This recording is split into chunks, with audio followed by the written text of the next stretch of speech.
Yeah, you know what I got from the video?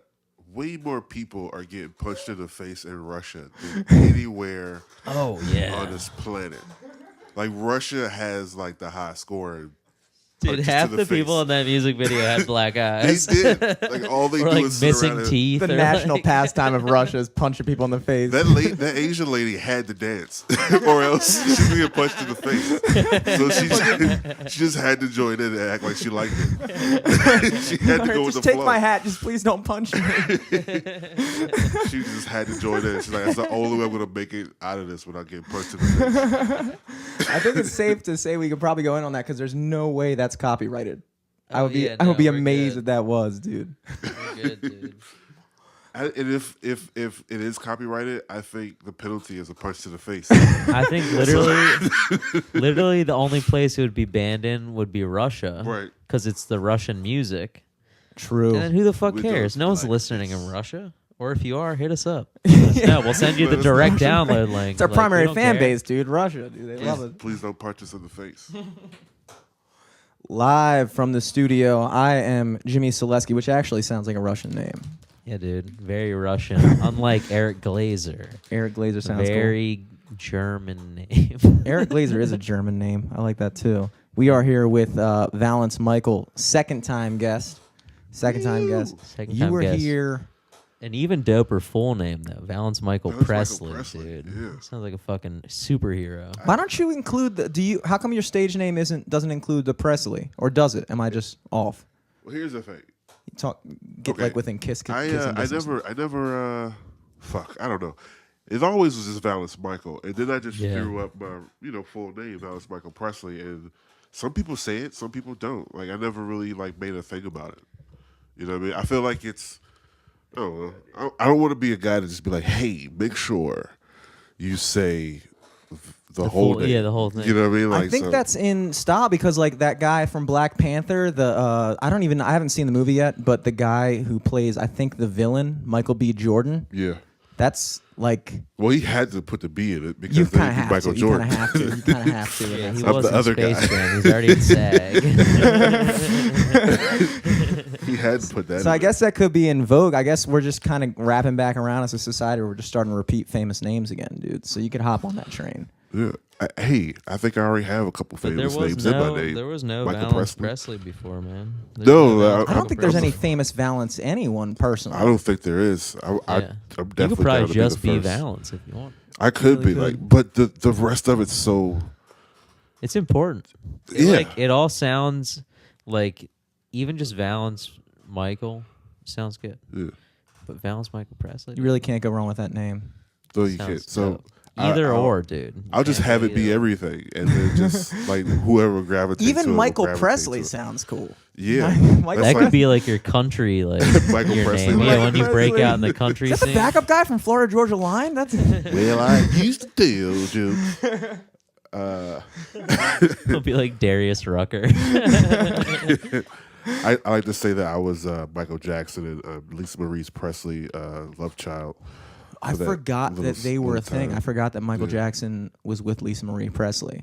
Did It lasted all of the Kiss on MTV. Did she do music, or did she just? She did do music. See, I feel like it's kind of fucked when your father was like one of the greatest of all times, because then it's like how do you match that? Like Michael, like anytime, like any situation, like Michael Jordan's kid. Like Right. everybody just expects him if he's gonna play basketball to be like the fucking best. Yeah. And like That's if why I he's became an actor. Michael B. Jordan Jr., I got you. I got you. He's like, I'm going to be the Michael Jordan of acting. That happens to everybody though. Like Bob Dylan's son, Jacob Dylan, was in that band The Wallflowers. If you recall, remember there was a song from the 90s called One Headlight, and it was come on, try a little. Nothing is forever. There's got to be. Anybody's ringing bells right now, Not dude? at all. Exactly. No. That's the point. That's the point. He said that was a hit song. That was a good song. But it's just like, man, it's just I would hate if my dad. That's why I'm glad that nobody in my family was successful, because I got nothing to live up to. Dude, but it's possible. It's possible. I mean, finally, look at Jaden Smith. Yeah, but Jaden Smith, I mean, he's got a long way to go if he's going to beat Will Smith, dude. Like he does have a long way to go, but I think He's doing pretty still good, pretty though. good right now. Yeah, he was already in a Karate Kid remake. Yeah. I think his like album he dropped was on like the Billboard charts. Which is I'm actually a fan of. This album's actually pretty good. I haven't really listened to it just because like I don't know, just like him being Will Smith's son. Yeah, I know it's gonna be automatically popular. Right. But it's like, is it good though? And I like haven't like. Here's the thing though. Here's what kind of made me pay attention to it is because he always rapped. Yeah. But it sounded nothing like this. Okay. So when I went to a show in Philly one time. It was like I think like Tyler the Creator just had him out on stage. Right. Just there, just chilling. So like he was kind of in the culture and shit, yeah, and just like hanging around. But yeah, it's a different kind of struggle. Like the difference between growing up with like already famous, like you're already famous, kind of. You're Will Smith's kid, but like, and I think a lot of people don't give you the time of day because they just assume like, oh, like you said, like of course it's gonna be popular, you know. Whereas like if you grow up with nobody in your family doing shit, you have this struggle of like trying to get noticed, but at least people will kind of take you seriously. But with them, it's like the opposite. Like they're already noticed, but nobody takes you seriously. But see, I feel like people do feel that way, but that's such like bullshit. Because like, in order to, when you fucking have like good people around you that are like fast moving, like actually like successful people, you can't help but be successful, right? True. So if your family's fucking successful, like you take advantage of that shit. You have no fucking. There's no reason not to be successful at something when you have all those resources around you. But I think a lot of those kids try their best to get in their own lane. You know what I mean? Like well, Willow, she had that track. She had a hit song. She had a hit fucking song. That's like my Facebook bio. I like made it in like 2010, and it like asked me to update it recently. They're like, "Do you want to update your bio?" And I was like, "What is it?" And he's like, "I wear my hair back and forth like 800 times." I'm like, I'll keep it. It's kind of funny, dude. It just gets cool every day. Let it get some listens. The thing is Will Smith kind of he started out kind of as a rapper, right? Yeah. And then he got into acting. And he can't even put out a hit song right about now. Well, did Will Smith ever have? He had Get Jiggy with It, but like he was never really taken seriously as a rapper, was he? No, those. He was also just like clean, you know. He was the clean rapper. Well, there was the whole Fresh Prince of Bel-Air era of Will Smith's rapping was incredible. The whole like was he rapping during the time he was doing that show? He was rapping before that. Okay. His dope lyrics got him that show. Never forget that. Really? Yes. See, I have no clue the story of Will Smith. I don't know how that happened. Well, see, most people only know him for the shit that came after that, the shit that came out with the movies. Yeah. But Red and Black and all that. Exactly. Shit. But he had a whole different like in the good era of like Def Jam, Run DMC, and all that shit going on. LL Cool J, Will Smith, like he had it around that time. You know what I mean? Damn. It was a really good era of great music around it. He stood out. That was like what? That was early '90s, maybe late '80s that he was doing that shit. Yeah, for sure. Jeez, when did like NWA and all them come out? Because I feel like rap in the '80s, rap was like clean and fun and happy, and then all of a sudden in the '90s, it just became like a fuck the police type of like. It did. I'm pretty sure that was all like. And I think that's why Will 91, Smith 92. didn't transcend eras because like.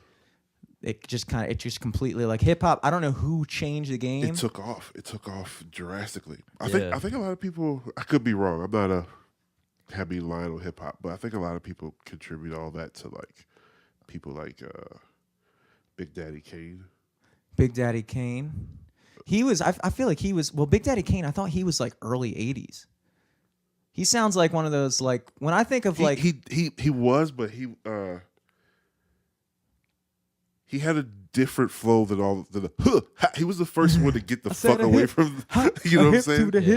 He was one of the first ones to get away from that, and then it just spawned a new shit.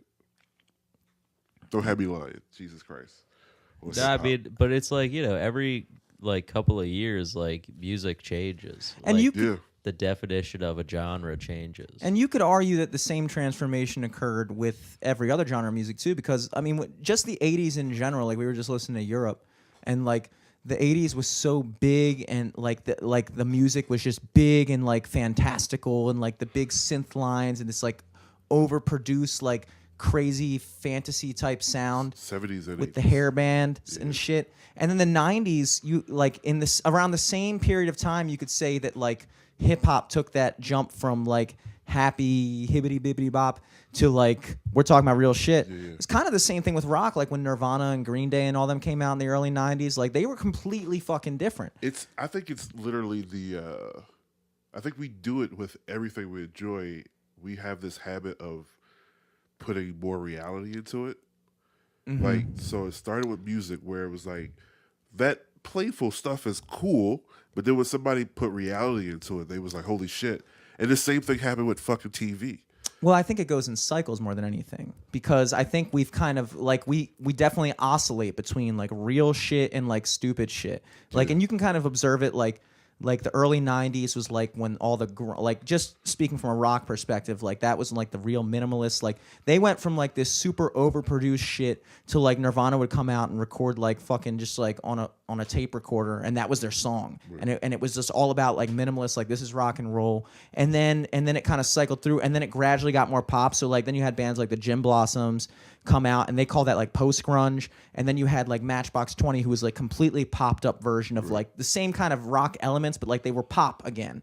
And then it went all the way to like boy bands in the late 90s, where it was like all of a sudden it was just fun and silly and like cheesy again. I never thought of that way as the progression, because I remember all those eras of music. I never thought of that. And then after that, then it slowly started, and then you had like Blink 182, which was like the early 2000s pop rock bands were kind of like the boy bands, like the grunge boy band, because like they all had like the eyeliner still, and they were all like, it was like the boy bands grew out like in middle school. Like Fall Out Boy and all those bands, like they were like still like they were still like bitches, kind of. But like yeah, they're middle schoolers, dude. They shopped at Hot Topic. They fucking hated talking to girls. And then it went, and then like you can kind of trace it. So like the early 2000s, you had all that shit, and then like 2010. Around the time, like I was playing at a gig earlier today, and like I swear it must have been like 2010's Pandora or something like that. They were just playing like, I got a feeling, and like club can't even handle me right now. Like Flow Rida, where it's like, like that kind of shit was popping. And then in 2013, you had this like folk wave come, where like Monsters and Men came out, the Lumineers, Fun came out, and that Gaudier came out with Now You're Just Somebody That I Used to Know. That was such a cool time in music. Yeah. And now it's like it's hard to pinpoint where we're at now. But like Eric and I were in here the other night watching like old videos of like Wiz and B.O.B. and like Mac Miller from 2008, 9 and shit like that, and just seeing how different it is, and like just imagine like all the rap now is like it's just like a bunch of fucking like Xan shit, or like I don't know. It's like all the same shit. It's just all the same shit mostly. I fuck with it. I really like a lot of the new shit, but most of it I like it because it all sounds the same. What I think is weird about what's happening right now is that they are kind of, now that they're getting into putting those like sounds in hip hop, those like melodies and like those like, you know, chords and shit in hip hop now. Like, most of it's the production, which makes shit dope. Is. It's been fucking crazy. And they're trying their best to do it with their voices. You know what I mean? With the auto-tune and all that shit. So I feel like now that they've like got to that point, they're trying to do it like how Europe would do it back in the day, where they would let the drugs, I want to say, the vibe really be like the guidance of you know, how they put together a song. From my observation, I've noticed, like, I look at a guy like Tekashi 6ix9ine or like Lil Peep, and like I see the same kind of elements where it seems like it's almost like hip hop is starting to become, this is gonna sound weird, but I feel like hip hop's starting to become like emo in a way, like the same, like the styles, like the Drake is the SoundCloud most rap. emo fucking. But Drake artist. was. He's like kind of R&B ish. I'm talking you know? like But guys he's like very fucking emo. He's I would consider him He's a bright sensitive. I would consider him a sensitive guy, but when I say emo, I mean like guys like Lil Uzi and fucking Lil Peep and Trippie Redd and Lil Xan and 6ix9ine and like just the whole actual emo culture of like yeah. the fucking hair and the colors and the fucking thing. It's starting to come back again. Yeah. Like Yeah. and kids that grew Because up people like Kanye and Drake made it possible. exactly Yeah. because it's a True. cycle. Very true. Yeah. It's a cycle, and so I Bring your guess, emotions to the table. and it's almost like the way they sing now. They're like a lot of the stuff they sing. A lot of the hooks are like scream. Like it's just a strange time because I've noticed that I think, in my opinion, I think that the music from the early 2010s was actually more produced. Like Lil Wayne stuff and things like that was actually more like sonically more produced. Yeah. And now because of SoundCloud and like that genre, that people now the people that are popping off aren't these quote unquote produced rappers. They're people that are like just blown up out of nowhere, like Fetty Wap and stuff like that. And so now like the sound of the popular music is, I would argue, it's more minimalist than it was before. Yeah, So, it's somebody literally, like you said, just they're home just trying out something new. Yeah. Like hip hop never. There was such a template for a long time of how to make a dope track, right? And then like now that you have the like power to just put it out yourself, when people, if there's something to it, there's something to it. And like people are not like as scared to like just try new shit, so they're sitting in the house going. And then the next thing you know, it's like somehow they turn that into like a really good Hell song. there's not as much risk now. There's not as much like because you can literally just do whatever the fuck you want and put it out. You couldn't have done that in like B.O. Like that's probably part of the reason why B.O.B., who is actually one of my favorite rappers, and I think that the problem here, I think he was ahead of his time. Because I think he was the kind of guy, he would do songs where he was playing piano, he would do songs where he was playing guitar, he would do like straight like beast mode hip hop shit. And like but when you're dealing with a record company and that's your main like medium for getting your stuff out there, they're going to have a problem with that. Because the one thing that the music industry or any industry is going to do to you is they're going to tell you we need to brand you. Yeah, you need a lane, basically. Yeah. We need to know how to We take care of you based on shit we've done already. Exactly. But if we can't place you in a genre or fucking, something that we can fucking with our math tell you where you're going, we don't know what to fucking do with And you. so these artists were literally pigeonholed, and I think that guys that are too real, and I think B.O.B. was just too real for the industry.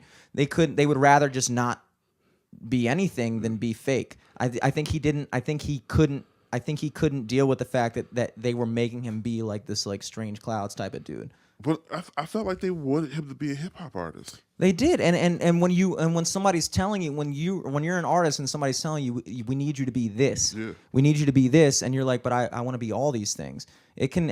I mean, but the weird thing now is that nobody's telling these SoundCloud rappers they have to do that, but for some reason they're all still kind of doing the same shit. Yeah. Like I think there was one. There's always, with any wave, there's always one or two or however many, an arbitrary number of people that are actually start the wave because they thought of something and they did it and it caught. Yeah. And then there's just a million times more people that see that it's catching and try to hop on the wave and surf it out. Yeah. Those are called, and then maybe like 4 or 5 people will get like a single out of it and get popping, but then like who knows what. Like there's always like that brainchild of it that's always played, but then you have these other people trying to copy it. Yeah. And it sounds good with it in rotation. And so it just flows. But you can you can't, in the moment, in the time period, you can't necessarily tell who's the ones who are the actual like the originalists of it and who are the ones that are copied. Like for instance, like I think that you could kind of categorize or classify the 2008, 9, 10, 11 time period as like that kind of, I want to say like kind of like frat boy, like that kind of like chill, smoking weed, like Wiz Khalifa type shit. Yeah. And then you had all these rappers come out like Mac Miller, and I can't really think of any, like Asher Roth. What's the other guy? What the fuck is the other guy? He's a white guy too. White rappers really had their fucking shine. They had a couple years ago. Yeah, they did. Because it was like that. That was the vibe that like when you go to a fucking frat house and there's just like a fucking box of pizza sitting on the couch. It's like 3 days old, and like that was their whole thing. Like, haha. Because fucking house. Like it's because the coast was clear on. You don't have to rap about violent shit to be successful. Yeah. And once that happened, because if you're a young white kid, that might not be your background. You might not want to rap about some violent shit. So, but you might be a dope ass fucking MC. So it was just a time for anybody that just was just dope to just come out with some shit. And I think Wiz Khalifa specifically was a major pioneer of that, because when he was doing that like day-to-day shit, remember he would do those like videos like of him just chilling with his crew. He wasn't just an art, he was like an actual entire personality. It was like Taylor Gang, and like people wanted to be Taylor Gang. Yeah, and shit. dude, Taylor Gang or die, dude. That was a movement, dude. That was a movement. For sure. I don't know who, I'm 25 now, and so I feel like I might not be in touch with what the movement is right now. But dude, we're at an age, because we have to stop saying that. Because here's my thing. There's too much shit to consume all at once. You're going to miss some shit. Yeah. Because like you said, it could start at fucking SoundCloud now. So you don't know what the fuck's happening, where it's coming from. Yeah. So just just engulp it when you can. But dude, like, we are so much better than like our parents and how they was keeping up with shit. Oh yeah, dude. Even just like 10 years ago, like, you'd still be like, "Oh shit, what was that song we heard on the radio? Does anyone have Shazam? What the fuck is Shazam? Does anyone have data left? Does anyone still have data this month?" Golly, dude, it is crazy, man. I can't even imagine being like in my dad's time, like in the 70s, like literally, unless you were like listening to the radio all day, or if you were actually going out to a record store and buying records, you had to be like a legit music fan to stay in touch. Yeah, you know. But it was easier though, because it wasn't happening that often. True. It wasn't happening that often, and there wasn't that many people that everybody knew about. Yeah. And the only time you would get some other shit, you would just buy it, right? You would just go to the fucking. You'd buy like a whole but thing. This is what they did, right? They would just go and just be like, "Here's what I came for," because I'm having a party, because that's what we do, right? Exactly. Here's the album that I came for, and this cover looks cool. I'll try this out. Yeah. This cover looks cool. I'll try this out, and then like you find some more music that way. Like that's how it was done. Yeah, well, I remember even just like buying a CD just because I like one song on it, you know? Yeah. And then being like, all right, I hope I get my money's worth out of like any of these other tracks. And then you find like a dope song that you never would have found, you know? For sure, man. That shit happens all the time. I'm always, when I get an album, my thoughts have changed. But I used to take an album and be like, if I know it for this one song, if I could get two more, if I could just get two more songs, that was worth buying this album. But now I feel completely different about it. Like, it's time for you to start making full albums again. Like, you know what I mean? You think so? Yeah, man. Fuck. Thanks, dog. I love a complete fucking album, man. Like, I love when I could just turn the fucking album on and just rock with it all the way through. There's two different perspectives, and I was actually talking about this. I called up Chad last night. We had this guy named Chad, and he on the podcast like 2 weeks ago. He's like a fantastic guitarist. He was playing with this other dude. And I was like, I got to work with this guy on my stuff. So I called him up last night, and he was asking me, like, are you going to drop an album soon? Like, when are you trying to drop an album? And I was saying, we've had this conversation several times on the podcast, so I'm not going to get, like, too far into it. But basically, because there's so much shit out there, and because it's so saturated, the market, the method of consumption in music is singles based now. Yeah. You don't have the luxury like they did in the 60s, 70s, 80s, 90s, and maybe even early 2000s of putting out an album, and just because you're one of the few bands that are actually in record stores, the luxury that people are going to run across it and give you the time of day to listen to the whole album, because that's the only choice they have. They went out, they bought 3 albums, they're going to listen to the 3 albums they have. They don't have any other choice, you know? Yeah. But now you're surfing SoundCloud, you're running across a song you like, and it's in a playlist with, 10 other songs in a quote-unquote album from some dude you never heard of. It's very difficult to get somebody to attach themselves and commit.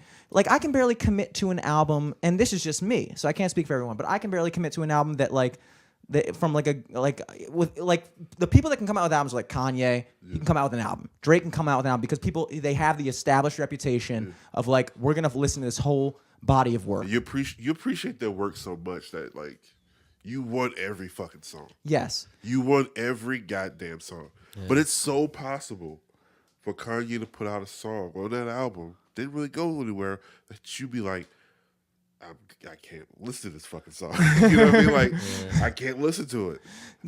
But there's still, dude, like, the reason why we rock with Kanye, someone like Kanye West, right, is because he consistently gave us albums that we can rock all the way through. That's why he is who he is today. You could totally have a career based off singles. That's cool. But as far as having fucking longevity and like trying to like progress, like have like a career, like 20-year fucking career, you have to give albums. Well, everybody that gives albums are still making albums. There's a lot of rappers that ain't coming out. That begs the shit. question, though.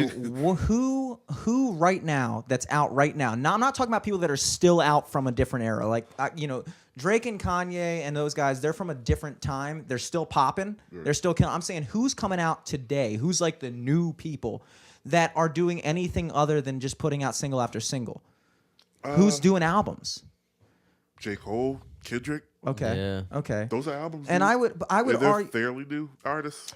I mean, you got to. Yeah, Kendrick just composed the Black Panther album. You know, like. Okay. I guess what I'm when I said that, I wasn't saying. I guess when I say new artists, I mean like artists that came out like. It's 2018 within now, like which the is last year or so. Like 2010, like 2010 is Jaden Smith, dude. a long time ago, dude. Like Yeah. in the grand scheme of things, that's 8 years ago. Like 2010 is almost a decade ago. Yeah. Like when you think of it, like okay, so let's say we're talking about the 80s, and we're like, okay, this dude came out with his first album in '83. Now it's '91. Is that guy still considered a new artist? Like these guys, Oh, J. for sure, Cole, for sure. Kendrick Lamar, like Friday Night Lights, when did that come out? 09, 2010? Like, are they considered a new artist, or are they just considered an artist that's still killing it? Because I'm saying the new artists, the culture is just single after single after single. Like, I imagine if I got I don't think you're giving that date right. They're newer than that. Are they? They gotta be. I feel like J. Cole and Kendrick. Yeah. Kendrick's been doing shit for a long time. Kendrick's been underground I'd say for a J. while. Cole has been mainstream since like 2011, 12 maybe. Right. Because, dude, but you gotta remember, like Kendrick because had like of how we know how to search for music. A lot of people were Wale fans way before Wale went MMG, yeah. right? yeah. And you add those years because you just fucked with them. But as far as those dudes putting out like mainstream fucking albums, it was a lot sooner, right?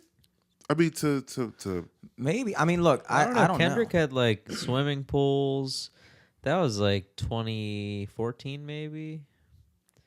And that had Bad like Bitch. My fucking proud. I like Bad Bitches. That's my fucking Yeah, proud. yeah. What year was that? I think that was the same album. Yeah, And it then that was. was like Good Kid, Mad City. What was that? 2014, 2015? That was the first album, Yeah. right? I think he like did shit before that though. Underground shit. Yeah. That was his first. Yeah, mainstream shit. that was his mainstream shit. That was just 4 years ago. That's Okay. fairly new artist. Okay. Yeah. That's this generation. So, okay, fair enough. So, when we talk about the guys who are coming out today, I would consider them of a different ilk of a different generation.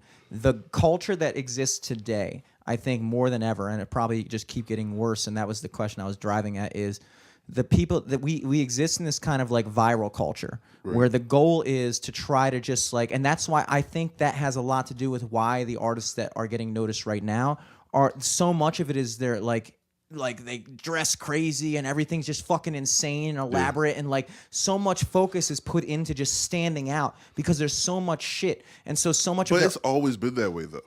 it's There's always been that always way. been someone in some genre or all genres that tried something to just stand the fuck out. Case in point, Outkast. Okay. For years, right? Mm-hmm. Outkast had, at what we know now, about 3 classic albums out before they even went super fucking mainstream.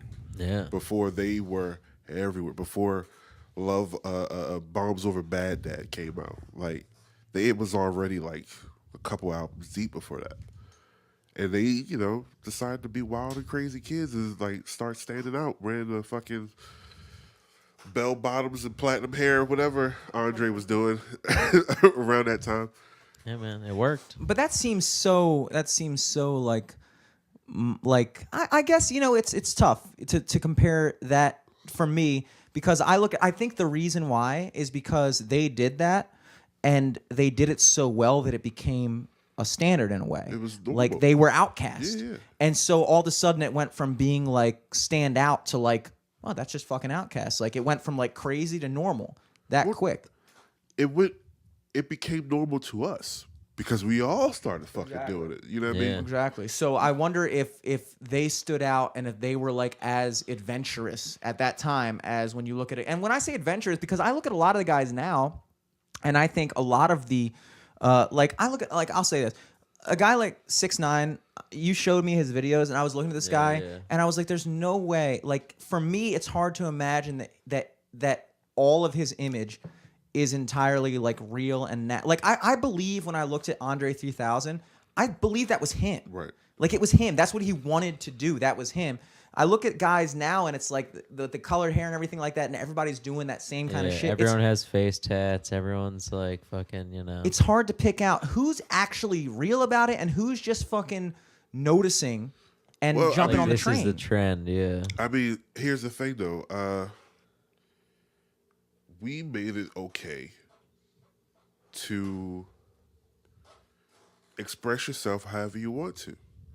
And those guys decided to do it with things that were basically from the gangster area, from that culture with the tattoos and whatever, and the plaits and all that shit. That was from the gangster area, right? The same way, like you said, when you look at the bands, how the eyeshadow never went away. Mm-hmm. The tattoos never went away. You know what I'm saying? They are a more, less crazier version of what came before them, but they still resemble what came before them. So that's how I look at that. Like, I don't, because a lot of those guys aren't really promoting street. Like, I am hood. Like, Lil Yachty's not doing that. It seems like they're promoting more like I'm just fucking like wild. Like I don't even know how to put it. Because here's the crazy thing that I learned recently. Nerds sell drugs. Oh yeah. Nerds are drug dealers now. You know what I mean? It used to be for the belief. I think but now Odd nerds Future, are fucking. I think Odd Future had a lot to do with that too. Because we haven't talked about them, but like Odd Future, they kind of came out. When would you say they came out? Like 2010? Yeah. They came out and like they had that whole vibe where they were like skater kids. Like they had like nice clothes. They dressed different. They did everything they did was different, and like they were kind of like. I heard Nathan Kalla, he described it as like post swag, where like that's the swag culture of like 2008, and then they came out and they were like kind of like fuck that shit, like we're just gonna be like us. And then I think that got taken to like this level where now it's like cool to be like you were saying, like a fucking dweeb in a way, but not a dweeb, but just like I listen to the rap now. It's like they're like junkies. They're like literally fucking like they're not gangster. They're just fucking like fucking Lil Peep, like Trippy. They're just like fucking, just like, like it's just like weird to me, dude. It's just fucking strange. It's weird because it's a fucking nerd doing it. It's a fucking nerd doing it. Like, fucking nerd, dude. What are you doing? Because all right. So like, the hustle has to change, right? Everybody that hustles, the hustle has to change. So you can't be the shoot 'em up, bang bang, take your money, selling drug dude that we all watch because we've all seen that story fail so many times. There's a lot of people that are still doing it, but there's a lot of people that are smarter nerds, for lack of a better term, are trying to find other ways of doing it, but they still that need to want more is still birthed in the same place. They just went a different route. So because it was birthed in the same place, they feel like they could look exactly like that motherfucker over there. So what I am... Brought to you by Valance Michael, who's wearing an amazing Spider-Man t-shirt. Fucking nerd. Thank you. Fucking nerd. Not only is it nerdy, Dweeb. This is my I washed too many times outfit. It's like this is a bit faded. The jeans are a bit faded. The shirt's a bit faded. It's a little faded. Yeah. So you know. Dude, a classic nerd. I think the next. I went the other route. I didn't go the other. I could have. I personally think that the next swing of things, and I think that it's kind of evident. I think that right now we're in the cycle of we're moving away from the album culture and more into the singles culture. But I will say, because I believe in the cycle, that people are going to get tired of just like shit just happens to like shit just like it pops and it's like that. I feel like that's why it's so difficult to get any like substantial movement going, like even like not just music but like politically, because people just like you everybody, like for instance like the fucking just recently with the school shooting, and then all the kids like organized this like big thing where they all like skipped school and like met up at a station. They're all just fucking going there and cheering and stuff like that. And I look at it and I'm wondering like, I wonder if that can last, because I think that they grew up in a generation where like, for instance, like the Women's March or something like that. Like they grew up in a generation where like that shit, like it goes viral. And it seems like we're all gonna fucking do this. We're all gonna fucking do this, and they all do it, and it's just this big thing. And I almost feel like a lot of people think that that's the extent of what you have to do in order to make something happen. And so it's like they organize this big fucking thing, and then it's just like, okay, we did it, and then like it's like counterintuitive then to think like, no, but you actually have to like still care about that shit after you've enjoyed the like virality of it. Every time I think about the exact point that you're making right now, because I've had that exact thought. Okay. Because, you know, as a black person, I've seen a lot of niggas out there protesting the couple past few events, right? And you do wonder, all right, so what the fuck is supposed to happen next after you get everybody on the same page? And every time I have that thought, I blame it on myself. Because I didn't get up and go too. I didn't get up and try to find out what I could do. I feel like if everybody that felt something when they saw it, if everybody in the fucking world that has that thought, what do you do next? And they get up and actually try to go find out what do you do next, then everything will be solved. Well, I think that entails the understanding that it's more than just that one thing. Like, I think that you and I, and maybe I don't want to speak for Eric, but like people of our generation in general that are a little bit older, we still are kind of in touch with the fact that like, yeah, we can all do this right now, but like I kind of sit back and watch it happen, because I'm like, okay, great, you guys are all gonna fucking skip school and go do this big thing, but like I'm looking at it as like, yeah, I guess I could do that thing with you, maybe, but is that gonna really do anything? Like once you've all missed school for the day and you've done that shit, like is anybody still going to pursue? I think that's where it comes down. It wasn't just like Martin Luther King's movement. It wasn't just like one fucking march. It wasn't like one big thing. They were like, we're just going to do this one big thing and we're going to change the world because so many people saw how many people did this one thing one time. It doesn't work like that. And I think people aren't used to that because we exist in a culture where all you have to do is one thing, one time, and you're fucking popping for a week. Well, dude, there was a time where black people, when they were going through all that shit, it was kind of clear. There was something that happened, and it made it kind of clear that everybody was on the same fucking page. This bullshit needs to stop. Because even the people that weren't getting up and helping out before were being like, I'm sick of seeing this shit on TV. Like, this is terrible. And then finally, it was kind of obvious everybody's on the same page. Let's change some of these fucking laws, right? And, but the people that's I would say that's opposite of the protesters, they still fucking exist.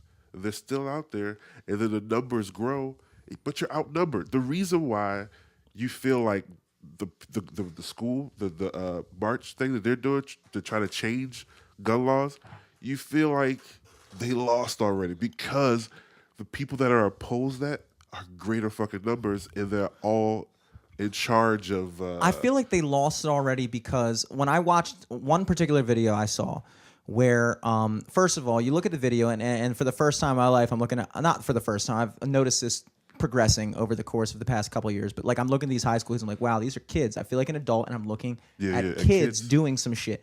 And like, you look at everybody coming up the escalator, and everybody's got their phone out.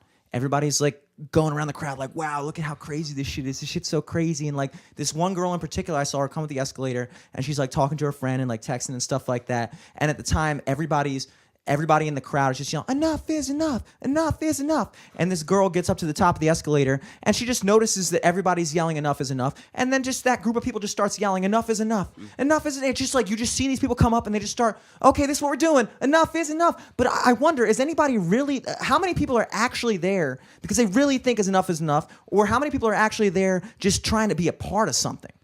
And as soon as it's not something to be a part of, they're on to the next thing, just like they're on to the next song, just like they're on to the next meme, just like they're on to the next any fucking thing else, because nobody understands the concept of actually committing to any particular idea. Or it's just wild to me. It's just like I don't know if it's different now or if it's always been that way and we're just noticing it more because we're able to like observe it with the internet and stuff. I don't know.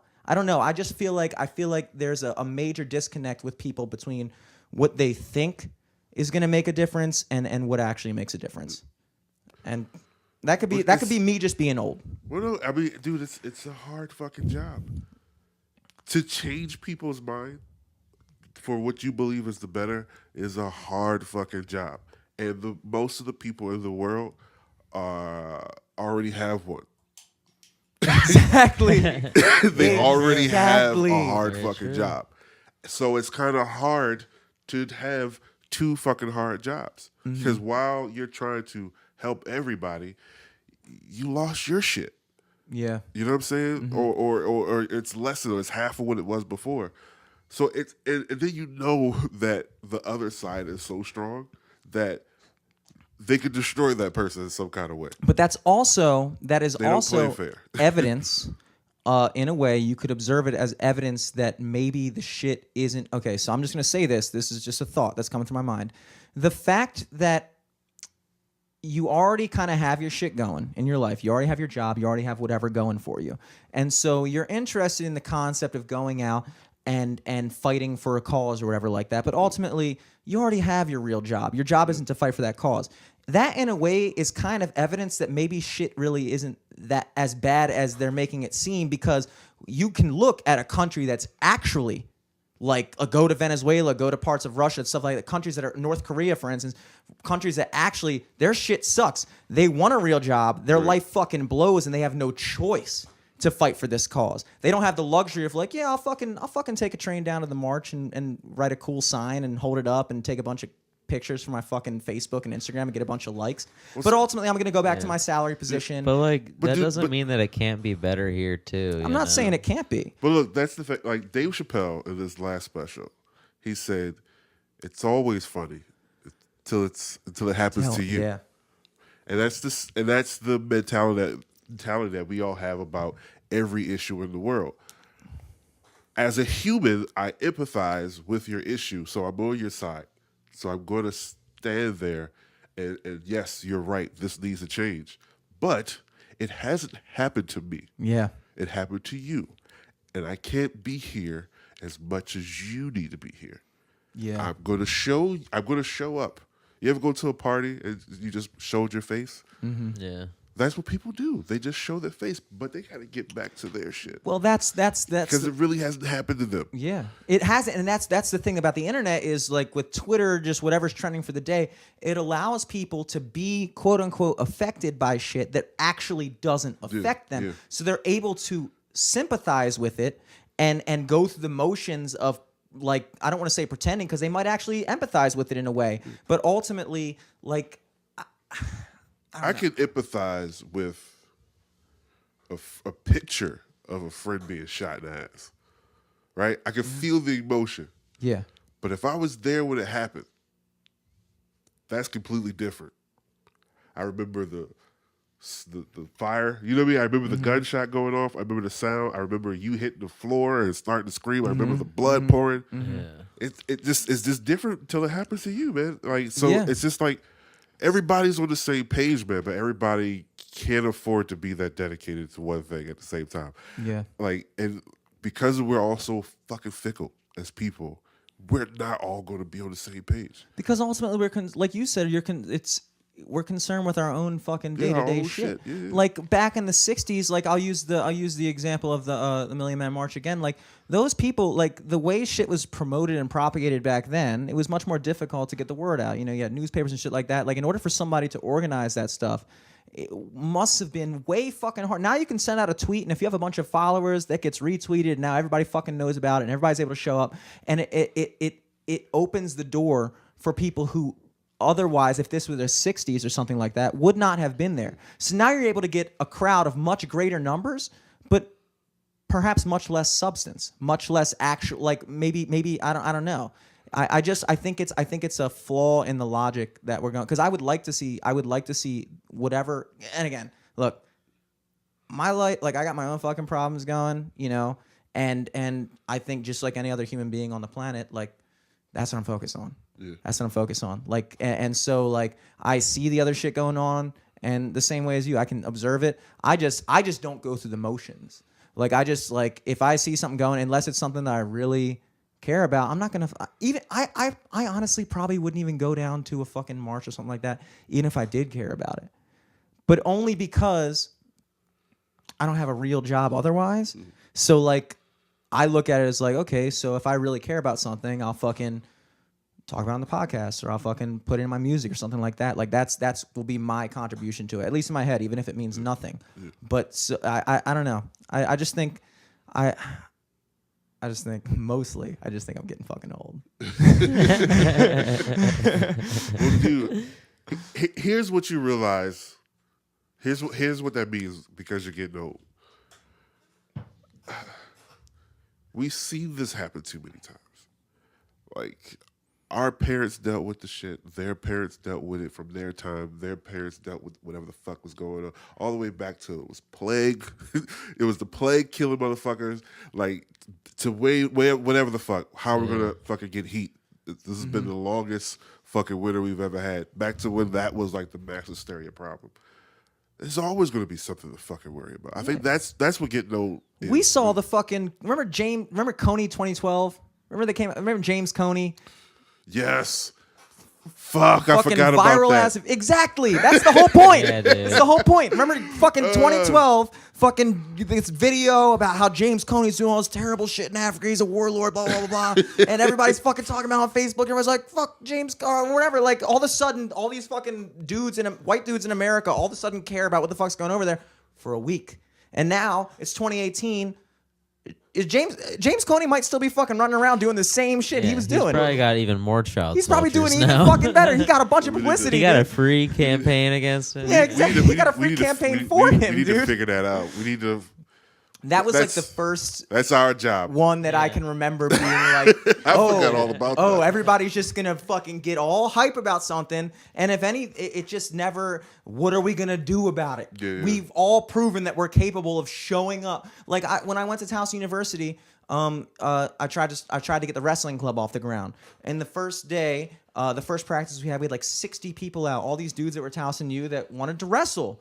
But what happened was, we owed a whole bunch of money. We owe, the school wasn't going to let us compete because the club for the past like 3 years hadn't paid their dues or something. So when I got there as a freshman, they were like, okay, so you got to pay your dues for this semester as a club with a fundraiser, but you also have to pay back the debt that you owe for the past 3 years for shit that you weren't even here for. But like, if you want to actually be allowed to compete, you guys have to get back to even. And so you get a whole bunch of people out, and everybody wants to wrestle because that's what they're thinking. These are all dudes who wrestled in high school. They want to wrestle. They show up, and all of a sudden you have enough practice, a couple less people there, a couple less people there. All of a sudden, if nothing gets actually going, we've proven that there's a lot of people that are interested in wrestling. We've proven that there's a lot of people that are on campus that are like, oh, yeah, I'll fucking show up 6 to 8 and fucking go to practice. But the minute that you haven't established some sort of game where it's like, okay, well, we got a tournament next week. Okay, well, now we're going to fucking have weigh-ins. We're going to have wrestle-offs. We're going to see who's starting. If you don't have that shit in play, after 2 months, we were down to just me and 3 other dudes in the because we were the ones that actually really wanted to fucking get this shit off the ground, and everybody else just liked the idea of wrestling. Well, can you say that maybe the problem is we haven't really figured out how to capitalize on people's attention spans while we have it? Well, I think that's 'Cause always been the case. Because if you realize government and law shit is a long the fuck drawn out process purposefully. Yeah, purposefully. Because they understood that this is how people work. Yeah. They understood that we can't just have the way society is structured be decided by whatever people decide they gave a shit about this week. If it really matters, they will continue to give a shit about it. And they will go through the process and they'll make a change eventually. They understood how people work. People have always been that way. I don't think that we've lost touch with how to establish the ground game. I think we've lost touch with the importance of it. I think people legitimately don't understand that that is a necessary aspect of actually changing because of the culture that we live in today, which is all about just popping off. Yeah. Just all of a sudden you're famous. You know, you're the Cash Me Outside bitch. You're the fucking Damn Daniel guy with the Vans. You're that guy. And now where the fuck's Damn Daniel? What are these? Like, that's how we move now. Yeah. So what if the slogan for everything now should be tragedy plus time equals no change? To make people say, once this shit is trending, we actually got to fix it before it's not trending anymore. What, like, if that's the pace that we are mentally moving at now, that's what we're conditioned to due to every goddamn thing we put in our faces. Well, see that everything else needs to speed up to that pace. That could be dangerous though, because then we're falling into the territory of any given thing that sets people off on any given day can direct the entire course of society, which is dangerous because a lot of these things need time to be sort of like when something happens. It needed time because people needed to go back and look over other cases and do studies of how it evolved, how this place is going to react to this and all that. We have shit available to us now that will tell us all that at a way faster pace. We do, but the debate. So, like for instance, we've had more terrorist attacks, and when I say terrorism, I'm talking about any like mass, like the Vegas thing and the school thing, and like so immediately the emotional response, and I'm not saying it's a wrong response or a right response. I'm just saying that the immediate knee-jerk response when a tragedy like this happens is something like, we need to ban guns. We need to get rid of them. We just fucking get rid of them. But then what you're doing is there is an entire, it's not, to me, and I think to a lot of people it could be, and maybe it is this simple, but to me, it's not that simple. And so if we start making moves like this, if we start, something happens, and we just make an abrupt, knee-jerk reaction to it that changes the entire course of the society we live in, then we're not actually existing in the society that was structured for us, which was, you need to take time to hear out all sides. We need to take time. Think about this, because this is exactly what's happening right now. Yeah. Our knee-jerk response is already a compromise. Because we're so used to shit not getting done, our knee-jerk response already is a compromise.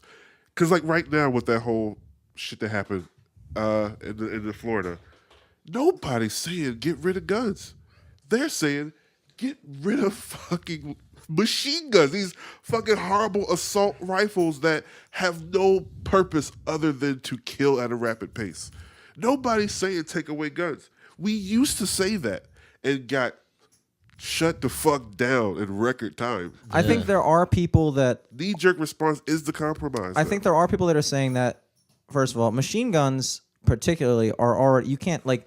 Automatic weapons, you can't just fucking get you can't get a machine gun. They've been outlawed since '85, and so basically, any machine gun that was made after 1985 is illegal in America. And so the only machine guns that are in existence in America are grandfathered in essentially. Right. And then the process of getting one of those is like you can't just fucking get one. What they're talking about, the thing that he used for that, it was an AR15, which is a semi-automatic, which essentially fires at the same rate as a handgun, but it's a rifle. Right. It's just a fucking boom, boom, boom. It's not a fucking. Okay. That's not what he was doing. So, but still, yeah, it's still scary. The pace that has is scary. Pretty fast. So let's say, what if the argument's not get rid of all guns? What if we specifically said, let's get rid of AR-15s? Clearly, we have a motherfucking problem with that guns because everybody else is running up into public places with this particular assault rifle, and they're killing people. Yeah, Which I think that really, was like the Orlando nightclub. I think that was Yes. an AR-15. I think was Newtown an AR-15 too, maybe. Well, I then don't remember it begs that. the question, and this would just be the natural reaction is that. So let's say we decide that we're going to get rid of AR-15 specifically. They're now banned in the United States. Yeah. The question then becomes, is that going to prevent an incident like this from ever happening again? But here's the thing. We've had, I saw 8. We've had 8 times to test that theory out already. That particular gun, if I'm not mistaken, had been used in 8 different occasions. So, what are we waiting for? This is life.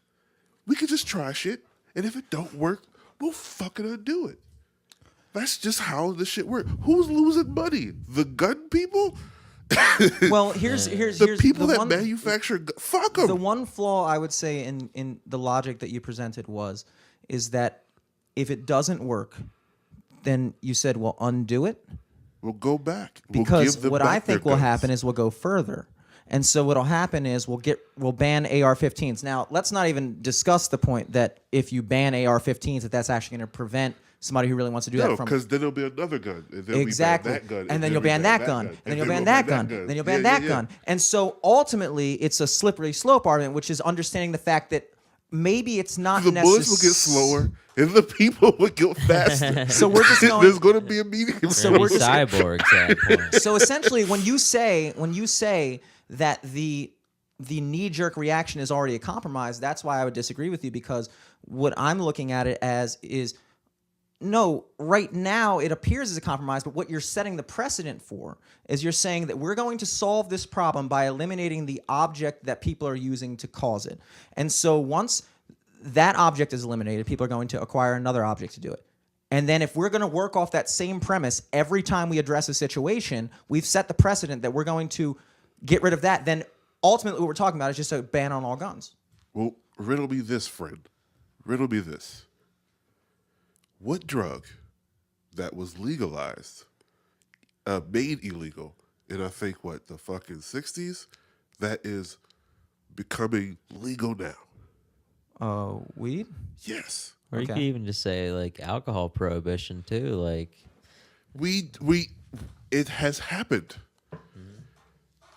Well, the reason 60s to now, 70 fucking years. But think it about- took 70 years to undo some of that bullshit. But why did alcohol prohibition get started in, like, let's say 1920 something, and within like 2 or 3 years it was undid? Why was it undone? Because they realized that banning alcohol didn't stop people from drinking. It caused this illegal black market of alcohol to then overrun the prisons. Now there was all these fucking mobs and gangs running around with the speakeasies and shit like that. But it still That's why slowed weed is down big. that problem. That's why. But would you argue that for weed? Because people outlawed weed for whatever reason. I don't even know why they outlawed weed.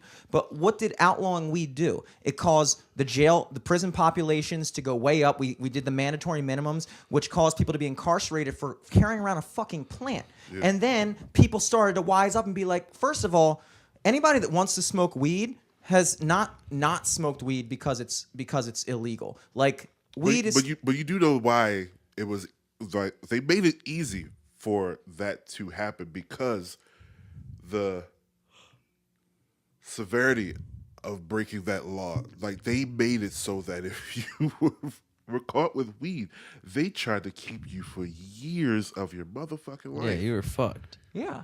You know what I'm saying? But why did they do that? Because they were trying to incarcerate people Sure. for a lot longer than Sure. they need to be. So let's say Keep in a them off the hypothetical street. situation that they do the same thing with guns or something like that. Does anyone under the impression that it's not just going to lead to a massive incarceration of all kinds of fucking people that otherwise why should have the been fuck- incarcerated? Who would be incarcerated? Think of the type of people that, if that was the case, think of the type of people that would be incarcerated. Probably my dad, my uncle, me. Because I tell you what, if they banned all guns, I wouldn't. You're not giving it up? I wouldn't. No, I wouldn't. It's in his trunk, dude. So here's the just thing. wouldn't. So here's And the there's thing. a lot of law-abiding people. There's a lot of law-abiding people that would never, ever use that for harm, that would not give it up out of principle because they're looking at it from a constitutional perspective, which is, people laugh at this argument. People legitimately laugh at the argument that the reason why, I mean, think about it. This is Well, before you make that point, I don't believe that every gun that was purchased to cause harm. absolutely not. Of course, the 98% of guns that are purchased are not purchased to kill somebody. So probably. shit fucking At least happens. legally. Shit fucking happens. It's the same thing with church. I hate to even bring this into it now, but there are people that have changed lives in churches, and there are people that has destroyed lives in churches. Everything can be used in a malicious way. Every tool can be used in a malicious way. But what was the First Amendment? The First Amendment was that the government does not have the right to decide which ideologies and what systems of beliefs are appropriate or are dangerous or anything like that. You have a freedom of speech, you have a freedom of religion, you have a freedom of expression. You have the freedom to decide for yourself what you want to abide by and what you want to believe and what you want to say. That was the First Amendment. The Second Amendment, which, I mean, maybe they just fucking wrote down the amendments and then put it in a randomizer process and they just go, oh, well, now this is the Second Amendment. But to me, it's like, okay, so now we have the second most important thing that they listed out of this list of 10 things that they said human beings in this country have the right to do. The second most important thing was the right to bear arms, and the expressed reason for that. And look, like I said, everybody laughs at this, but you have to address it because this was something that was addressed back then, and there has to be a reason for that. There was a reason for that because these dudes had just gotten done fighting a tyrannical government to start the United States. They had just gotten out of a revolutionary war. This isn't a joke to them. To us, it's a joke because we exist in a society where we can't imagine our government oppressing us, but we act like because we exist in that society that it's somehow not feasible. Look around the world. Look at shit going on right now. This isn't a fucking fantasy land that, oh, well, we're America. That can't happen to us.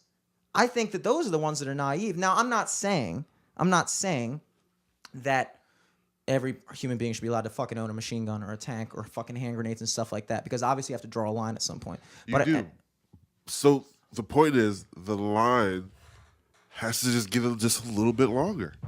And so with that progression of thought, I guess what I was getting at is that if we set the precedent, because it's all about setting precedents, just like the same reason why so many people were up in arms about the idea of making it illegal to misgender somebody or something like that. Why? Not because the majority of people, if you told me, hey, Jimmy, my name's Valance, I identify as a woman, address me as she, or address me as Z, or whatever the fuck pronoun that you want to be addressed by. That's not, I would do that. I think most people would just do that because it's not, if nothing else, just because it's not worth going through the trouble of not doing that and just being a dick. Dude, if you had a concealed weapon on you, I'm black. I've been in many rooms with people with guns, right? If you had a concealed weapon on you, and you're just like, dude, like this doesn't bother you, do it? Like you still want to hang? Like, yeah, man, I'm chilling. I'm gonna hang out with you. Yeah. But if you got a fucking AR-15, I'd be like, nah, son. I'm going home. Obviously. Because you don't need all that, man. The point, ain't the space and time for it. Yeah, you're right.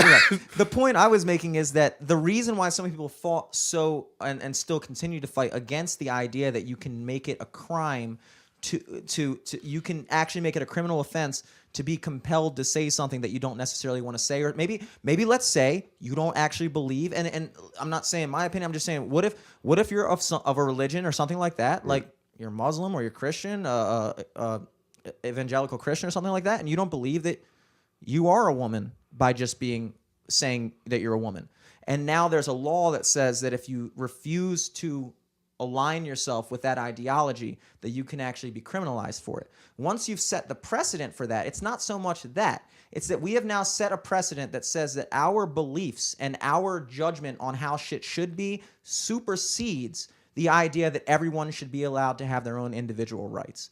And so once you've set the precedent that you can put somebody in jail for saying this, that, the other thing, there's nothing stopping you from saying you can be put in jail for saying this, that, and the other thing over here.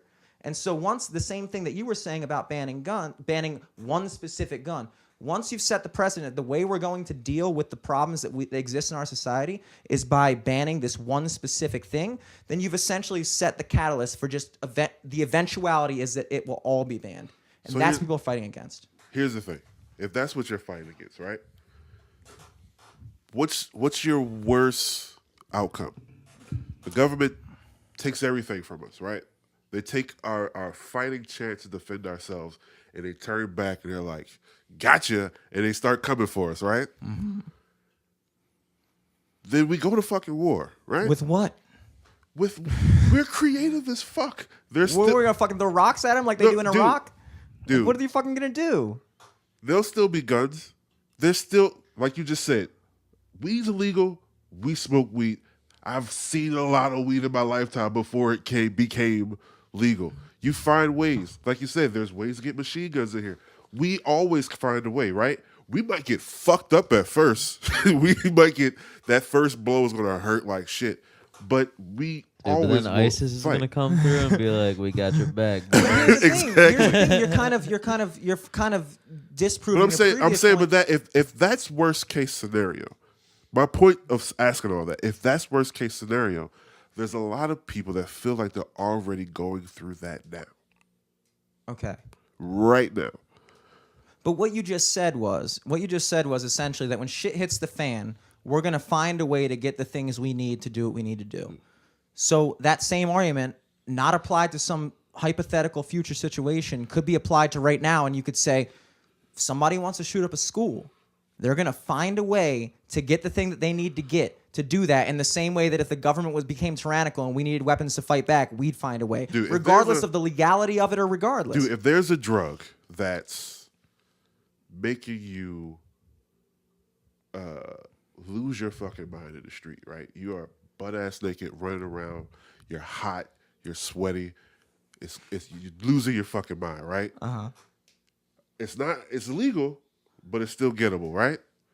But then there's a drug that makes you eat other people's faces, right? Yeah. You can't find that shit. I mean, you could.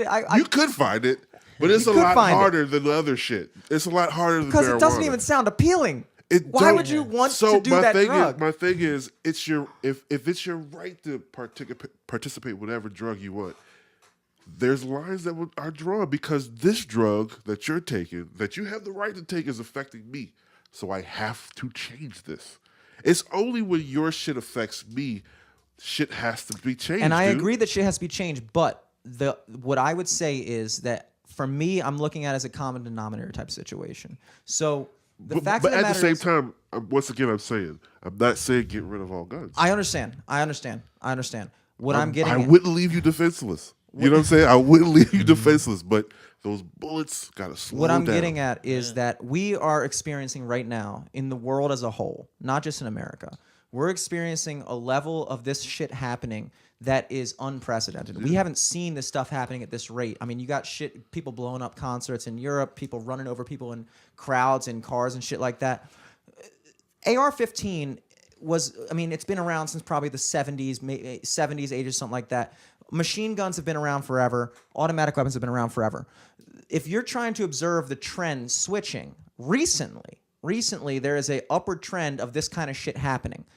It doesn't correlate with the availability of these weapons. It correlates with something else. I think that, okay, assuming that the ban on a specific weapon would solve the problem, would be saying that, okay, so we're observing the trends over time, and the minute this weapon became available, all of a sudden all this shit started happening. That's not the case.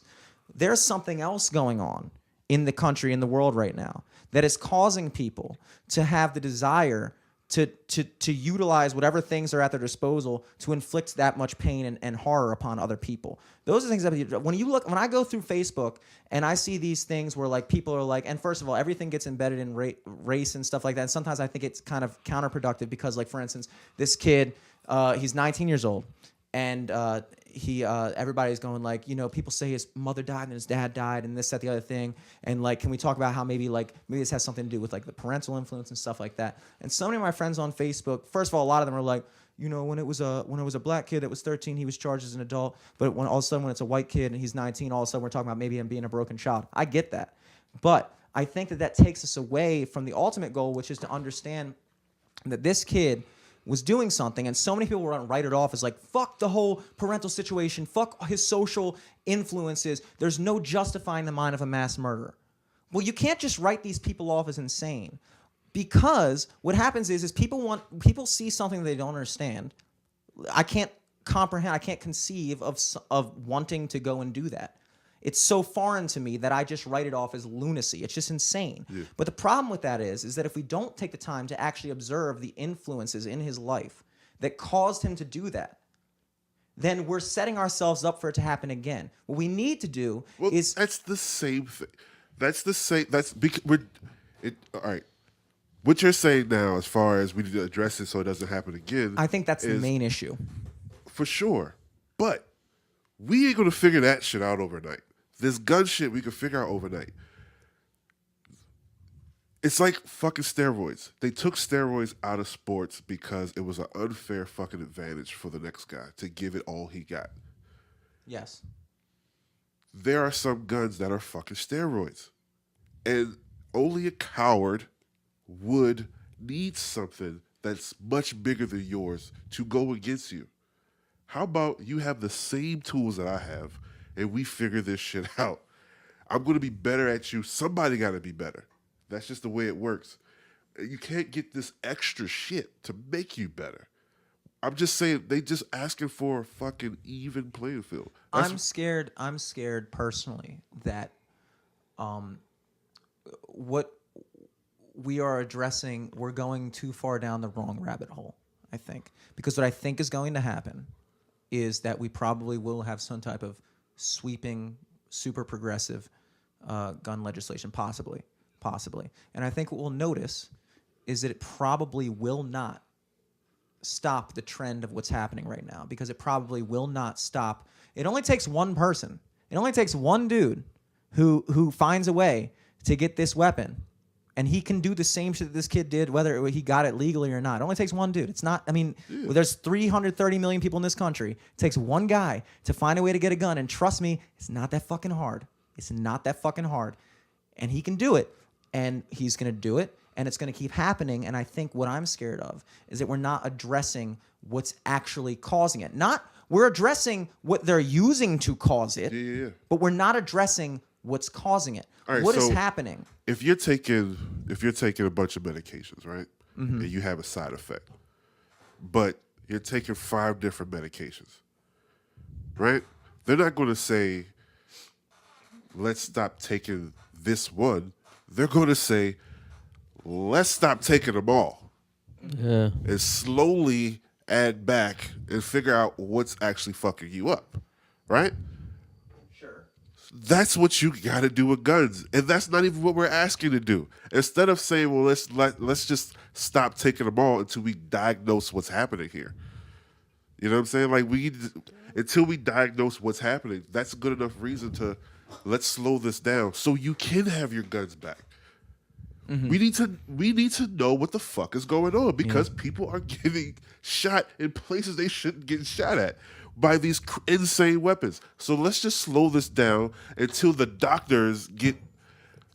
Your human brain is a more complicated process than the laws of government. So just give it a little fucking time. And you have laws and you have clauses in place that could assure that. You know what I'm saying? Mm-hmm. There's no, let's take it away and I'll give it back. Sure, I will. And then you could put shit in place to make sure if you don't come up with an answer, you can't just keep it from us.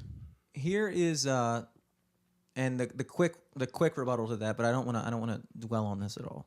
The quick rebuttal to that would be my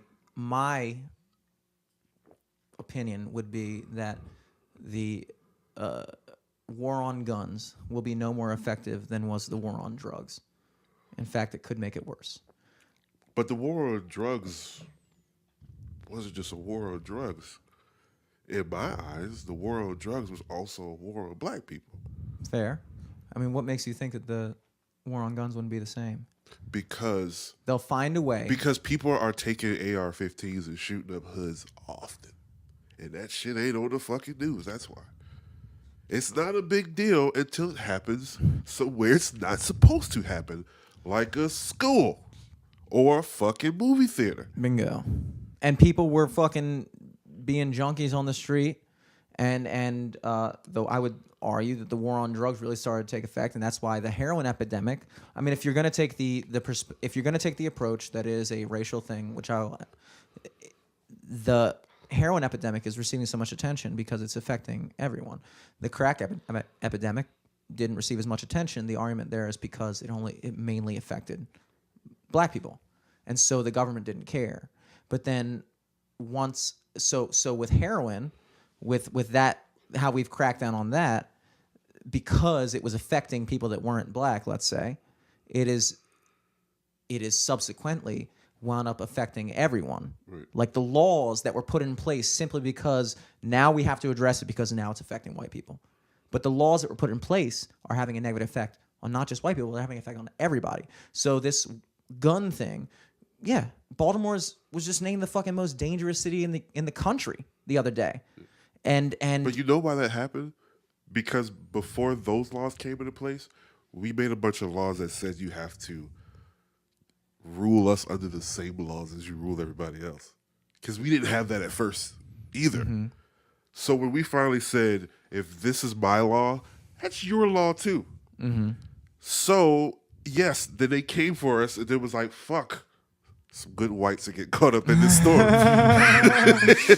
good whites are getting caught up in this bullshit. We didn't want that to happen. Here's what I'm saying. I think that if I were to try to narrow it down to what is actually the trend that is causing this, I think that our country is divided right now to a level that it hasn't been in a very long time. And also, let me take that back. It's not just a black thing. It's not just a racial thing. It's a class thing. It's I think I agree with that. I think it's more class than racial. Absolutely. Yeah. I think that the mistake when I hear the racial argument, the one thing I want to say is that I think that there's kind of this assumption that there's these white people at the top that really legitimately give a shit about the fact that you're black and they want to keep you down, versus ultimately the white people at the top or whoever's at the top, they're concerned about doing what's best for them, and they don't care if the people they're keeping down are white or black or Asian or Mexican or whatever. Then here's what I have to ask you, sir. If everybody has their own way of living, and you have people that are just gun enthusiasts that believes that if you give them an inch, they'll fucking take a mile. If you have people that live by that shit, why is it so hard to believe that there might be people that's like, I love to see niggas not doing well? Why is that so far-fetched? Because especially when something called slavery existed. Now let me give it to you this way. All slaves weren't fucking black. There were other fucking, races that were slaves. But the people that enslaved them were like, I don't want you to succeed. You're not going to succeed. In order for me to succeed, I need you to stay below me. That's the whole king and queen process. That's the only way that works, is if everybody else in the fucking kingdom knows that they're below me. There are people that have lived that way for centuries. As much shit we're trying to change now, there are still some people that still want to live that way. Mm-hmm. I agree with you on that. I really do. So so let's just say that some of those people that live that way might be in a very important place in life as far as like the money they're making, the companies that they're owning, and the influence that they have over other people. Everything can be bought. There's nothing that can't be sold in this world. I think it reminds me of a quote, Ben Franklin. He said everything pretty much. Him and Mark Twain pretty much like locked up all the quotes for like the past couple centuries. For sure. But he said when you give up your freedom for security, you end up with neither. For sure.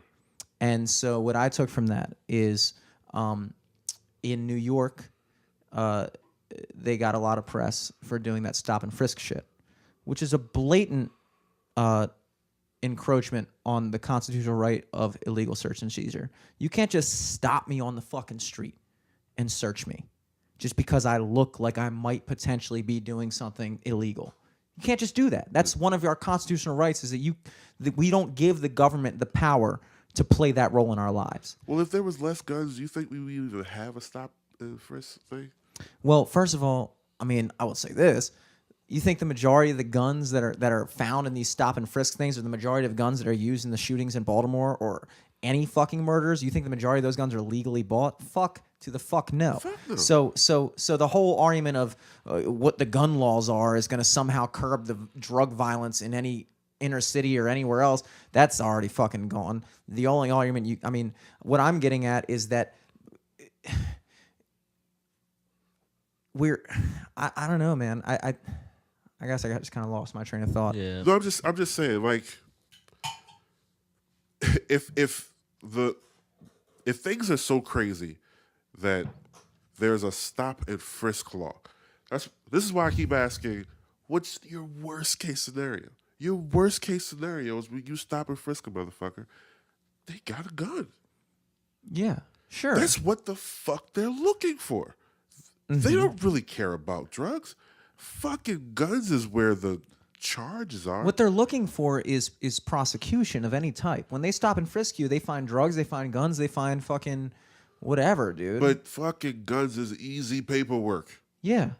And so that's easy paperwork. And so when you give automatic up, 5 years in Baltimore, when you create more laws, when you create more restrictions on the public, all you're doing is giving the government more opportunities to lock your ass up. That's all you're doing, and they will do it because that's how that system works. We talked about it. Actually, last time you were here was a time when I was talking about the whole the parking garage thing. Remember that? I was telling you a story about me breaking the parking garage barrier. Yeah. We were talking about all that shit, and we were talking about how the justice system fuels on itself. If I didn't do something bad that caused a cop to investigate me, which then caused me to go to court, which then caused the judge to have something to do during her workday, that bitch wouldn't have a fucking job. Yeah. That is their job. Yeah. Their job is to find shit to charge people with, because if people aren't committing crimes, then guess what? Police officers don't have jobs. Yeah. Judges don't have jobs. Lawyers don't have jobs. That's what they need. And so when you continue to create more restrictions on the public, all you're doing is giving them the opportunity to fuel their self-sustaining system. And it never happens. Tyranny, when you look at how like Nazi Germany fell into shit, or Soviet Russia, or North Korea or anything like that, it didn't happen by this blatant, just somebody stepped up and said, all of a sudden you have no rights. People don't work that way. You can't just look at somebody and be like, you're fucked now, bro. Could be like, well, fuck you, dude. I have rights. They did it though. How they did it? They did it. Was they did it through a slow and unsuspecting process of slowly taking people's rights away by slowly convincing that they didn't need those rights. Those rights were dangerous until they were completely enveloped. How they did it was bringing niggas over to America from fucking Africa. That wasn't the beginning of it. It's been going on for millennia. And there were guns then too. Sure, but that's what I'm saying. So I'm saying it didn't start there. If someone has the mental mind frame to think it's cool to do that shit, motherfuckers are capable of anything. So you have to have something in place to put us all on an even playing field. Because there are some people that has the balls to go above and beyond and demolish you. There just has to be something in place. Okay, so let me ask you a question then. Do laws put us on an even playing field? Fuck no. No, it don't. Then what are we talking about then? We're talking about how you saying we're talking about the first steps of a process. If black people felt like some of the shit they were changing was going to be the be all end all, they'd have been super fucking disappointed 12 million times over. It was constant fucking work. It just had to fucking start somewhere, dude. And we still getting our asses handed to us. You know what I'm saying? So, like, you already know, dude, nobody in the near future can fuck with your guns, but the process to find out what the fuck is happening, what's going on, how can we slow this down, has to start somewhere. I think that I've observed some positivity. I think that the fact that the government is actually taking action, like it seems like and this I almost feel like it's kind of dangerous too, because it seems to me that Trump is kind of like going and having like a commission and trying to figure this shit out. And we should definitely work in both angles though. What do you mean both angles? We shouldn't be arguing the angles. We should be working on both. Well, that's what I'm saying. As far as mental health and the gun laws. Yeah. We should be just working on both of them. And right so now.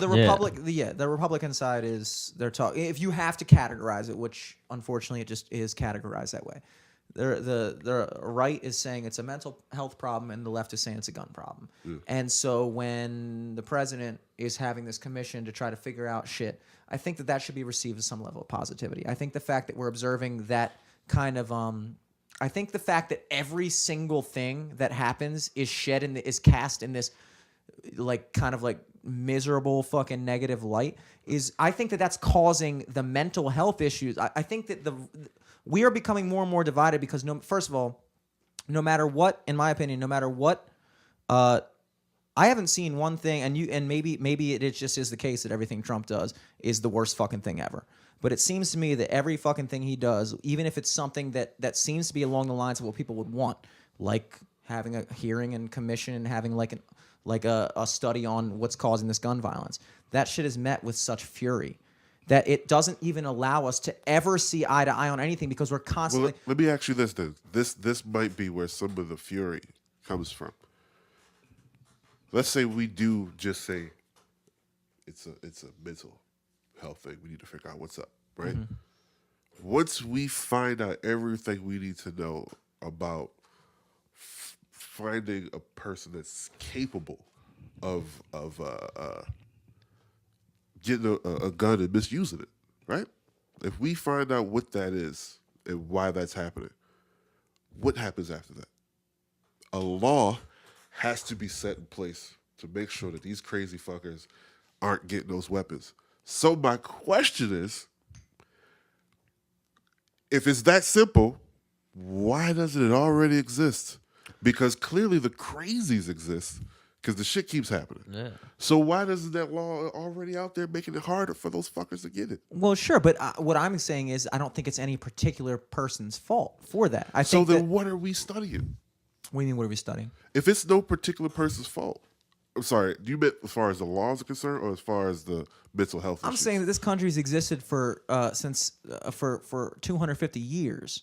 And it's been through a slew of Republican presidents and Democratic presidents and Democratic majorities and Republican majorities in Congress. I never concerned myself with any of the parties. Exactly. I've always just been like, problem, solution. We need to, yeah, exactly. We need to stop looking at it from our side versus their side. It's almost like literally the same way people argue like Democrat versus Republican shit. It's almost like the same way people argue like Ravens versus Steelers shit. So no matter what the like Steelers do, we're gonna fucking hate women them. Versus men. It's just we have to realize there's no way to win that fucking argument. It's no point. No. We have to recognize that we're all on the same team. Yeah. We all observe the same issue. Trust me, there's no one out there. There's no sensible, logical person out here that isn't noticing that this shit is fucked. Yeah. The only difference is we disagree on the solution. We don't disagree on the problem. We all agree that there's a problem. True. And the fact that we disagree on the solution makes people think that the other side just doesn't care. Or the other side just they want, they're selfish or something like that. It's not like that. Well, here's the problem with having parties, and two of those parties being the main focus. Everything's so goddamn black and white, not racially, just the color balance. Yeah. Mm-hmm. You're either for it or against it, or you either want this to be how we deal with it, or you want that to be how we deal with it. Where are the other fucking options? Why do you keep throwing things in twos and making us fucking choose? Because the party system and people don't. And I think people were first woken up to this with what happened to Bernie. And what they realized was, I remember I was watching the Joe Rogan podcast, and he was like blown away at the concept that the primary election, that the party itself, they have what in the Democratic Party specifically, they have what's called superdelegates. So they do a popular vote to figure out who's going to be the nominee for the Democratic Party or Republican Party. They both have a primary election, and in both of those parties, they have these party officials. In the Democratic Party, they're called superdelegates, and the Republicans are called something else. But their votes count for far more than the popular vote. So, for instance, Bernie Sanders essentially kind of almost won the popular vote, and you could even argue that maybe he was robbed of it. But the party itself wanted Hillary Clinton. Hillary Clinton won pretty much all of the superdelegates, and that's what pretty much got her the nomination. And so that was the first time people really understood that, like, these parties aren't for you. The Republicans are not for you. The Democrats are not for you. They're private organizations. If I started a party tomorrow and said that we're going to decide our nominee for president by who can beat me in an arm wrestling match, that's perfectly legal. There's no democracy in the Democrat election. There's no democracy in it's a party, and they're concerned with their shit. The Republicans didn't want Trump to win. The Republicans fucking hated Trump. They did everything they could to get Ted Cruz or Jeb Bush or fucking, Marco Rubio and all these other dudes to their fucking puppets. In the same way the Democrats had Hillary Clinton. She was kind of their puppet in a way, and Bernie was like this guy that was really resonating with the actual left in this country. So how do we stop that? How do we make sure that the people that we elect are actually going through the process that we want them to go through, and not with a group of stop it by discontinuing thinking of government in terms of Republican and Democrat, because I think that people legitimately think that the Republicans and Democrats are the government. They're not. Yeah. The Republicans and Democrats are essentially AT&T and Verizon vying for your phone service. They're competing against each other. They're not the telephone lines. They're people that are controlling your telephone lines. I don't think there's a lot of people that would be shocked to hear that. There's not a lot of people that would be shocked to hear it, but there's a lot of people that live by it. Yeah. There's a lot of people that live. Most people live by this idea that it's our side versus them. And the minute you live by that, then all of a sudden, okay, well, I'm Republican. So what do Republicans think? Republicans are pro-life. Republicans are pro-gun. Republicans are this, that, the other thing. Democrats are pro-choice. They're anti-gun, I guess, the party platform. They're all this shit. And so you pick a side, essentially, and that side's platform, even though you might disagree with certain aspects of it, but dude, you compromise yourself. Anybody that's anti-gun. Well, I was using that as an example. I'm talking about just the idea that these parties, in their individuality, stand to create this chasm in society where it makes us, instead of thinking critically about every individual issue, we start to lump certain opinions with a certain side. And so when you take a certain side, then all of a sudden it controls the way you think about everything. There's no kind of room in the political identification to be, there is room to be this way, to be like, I'm pro-choice, but I'm also pro-gun. Like, I agree with the Democrats on this, and I agree with the Republicans on this. Yeah.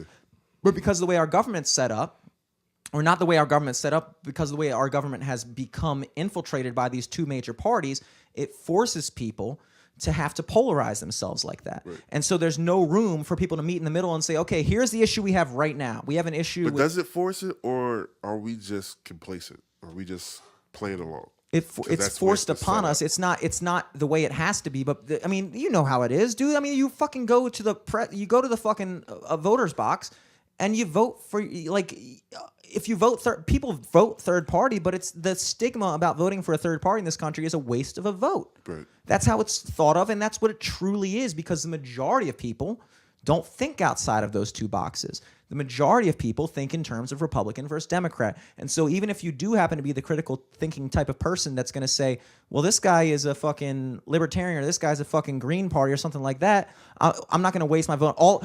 Here's how people think about it. If I vote for, for instance, when Bernie lost the independent nomination, or when Bernie lost the Democrat nomination, I was thinking, why doesn't he just run independently? He has enough people, he has enough of a base that he could make a solid stance in the presidency running independently. But why? Why was he told not to? Because, well, then all you're doing is taking votes away from Hillary, and that's going to make the Republicans win. And so that's how we think. We immediately revert to... Yeah, it's literally a game that you have to play to be a part of it. You don't always necessarily agree with the rules, But you have to fucking play it to be a part of it. And clearly, like, it's like women, man. I compare it to women. I think most women have a game for you, right? And Most people have what? Most women have a game for you. Well, most people have a game. Let's not just sexualize it. And it's up to you to figure out whether you want to play that game or not. You know what I'm saying? Like, are you worth the game? Are you worth the game? And depending on what you're playing for, you figure out if it's worth it or not. Sure. And that's what a lot of fucking people are doing. Like, that's just the standard. But you could always you go other places where you go to fucking, what is it? Goddamn, I forgot the country. But you go places where prostitute's legal and there's no game. You know what I'm saying? Ladies are just like, I'm not a whore, but if you want to fuck, let's fuck. Because pussy is too free around here and people are getting it too casually. For me, I know that you're not going to go with my game. So I had to have a different approach. Mm-hmm. So we just got to get everybody on the same page to not play the fucking game. Well, that's the same thing. I mean, you could even draw it back to the whole, like, the college thing even. Like, we've kind of fallen to this place where our generation perceives as college as one of the, like, that's like how, even if it's not necessarily in your path. Best interest to go to college. It's kind of like, well, into your head that exactly. Our entire fucking lives. I grew up in the 80s. I grew up in 85. That was the only way out. You know what I mean? Even though black people were being successful in sports and basketball, and sports and basketball, sports and basketball, sports and rap. You know what I'm saying? Like, you still felt like you had to try college. And what happens is when those industries, and this is not, I mean, I like capitalism. I'm a big fan of capitalism. I know a lot of people, it's in vogue to be like not capitalist. But what happens is these people don't understand that and people understand it. But again, people understand it, but they don't live by it. People understand the fact that colleges are private. They make money. They're for-profit institutions. It's in their best interest to convince an entire generation of people that you have to come here. This is your best foot forward. Even if it's not your best foot forward, even if going X amount of dollars into debt is not your best foot forward for whatever career path you're trying to travel, they will I guess what happens is, in the same way that the Democrats understand that if and the Republicans as well, these private parties are doing the same thing that colleges are doing, or any other private institution, which is maximizing their own self-interest. Maximizing their own self-interest at the expense of you. And so if they can convince... I have to pee so bad. Yeah, me too. I know, me too, dude. I've been stewing in a piss for like 20 minutes. I have to pee so bad, it's hard to even like pay attention. I was thinking the same thing.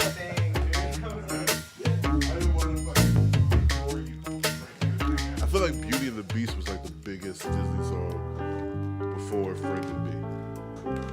I'm gonna put this in the episode, and I really hope we don't get tagged for copy. I don't think Randy Newman's a bitch like that. I think it'd be cool. It's about Baltimore. On a marble step, trying to find an ocean, looking everywhere. Hard times in the city, in a hard time by the sea. Ain't nowhere to run to, there ain't nothing here for free. Hooker on the corner, waiting for a train. Junk line on sidewalk, sleeping in the rain. In the hiding places, in the hide their eyes. 'Cause the city's dying, and they don't know why. Oh, Baltimore.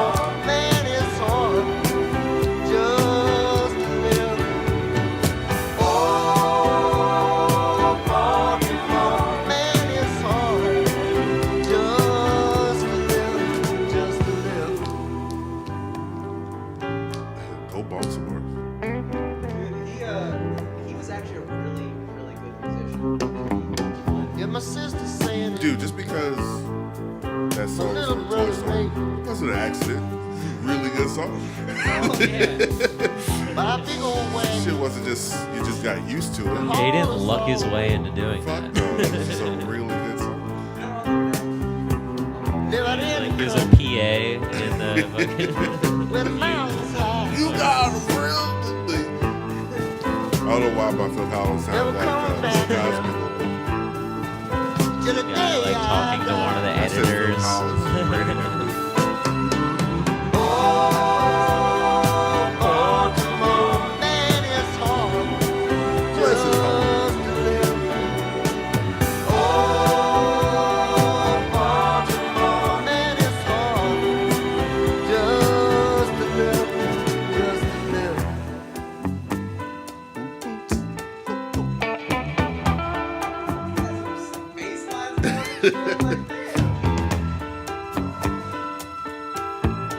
I love a good. I hate to even say that this is overproduced because it's not. But I love a good overproduced song. I love people just be like, I'm gonna add more, I'm gonna take it there. Just to live. Oh, Baltimore, man, it's hard just to live, just to live. Boom, boom, boom, boom, boom, boom.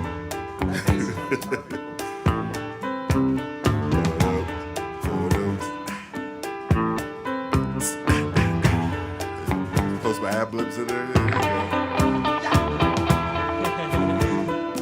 Baltimore. Oh, Baltimore. The city that reads, apparently. City that reads. Also, apparently, the greatest city in America. The greatest. We're the greatest, baby. And we're back. Live from the studio. The greatest podcast in America. That's our motto. Could be close. Aim for the It's fucking up there. stars.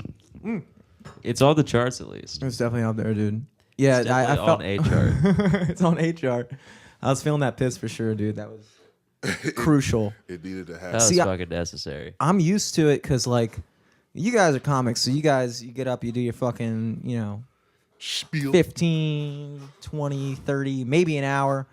Every time I play, I'm at least doing an hour. Yeah. And so, like, if I'm drinking, I got to piss within, like, 30 minutes of that set. The last 30 minutes of that set is me having to piss. True. And, like, I just got used to just, like, fucking just hold that dealing shit. with it. Yeah. My grandfather and my papu got, he had bladder cancer. He actually had to have his bladder removed. Shit. And he was a professional musician back in the day. And he's convinced that the reason why he got bladder cancer was because of all that shit. Yeah. Whoa. Dude, I'm getting to the point now. I'm at that age where I know that if I don't pee now, it's going to be a problem. Like, I'm at an age where, like, I can hold it, but I know as soon as I get to the toilet, I'm going to be damn near peeing before I can pull my dick out. You know what I mean? You know that Yeah. mental thing you get as soon as you see the toilet, like, oh yeah, this is That's my how the body habit. works, man. I'd be walking home from school every day. I swear to God, every day I'd walk home from school, and the minute I got to my street, I had to take a shit like no other. That last block trying to get to my house was brutal. Dude, I was like, should I run? Should I walk slow? I don't know how to handle this. Like, Dude, I had this. it's your body, man. I had this incident, man, where I was high as shit, and I had to shit really bad, and I ran in the fucking house, and you know how I just had my phone in my hand, but I didn't know the whole time I'm like pushing buttons, so I randomly dialed this girl, and she heard me take the worst shit I ever taken, and not only did she hear me take it, but it was in her voicemail. Oh, And she didn't answer. saved it, dude. She didn't answer. She saved that shit, dude. It was terrible. And because I was high, I was like a lot louder than I should have been. Like I was just in there because it was such a relief. I was just like, oh, You were like probably all damn it. alone at the apartment or whatever. I was super Yeah, alone in dude. the house. Just felt comfortable, dude. just You're so comfortable. comfortable. You yourself.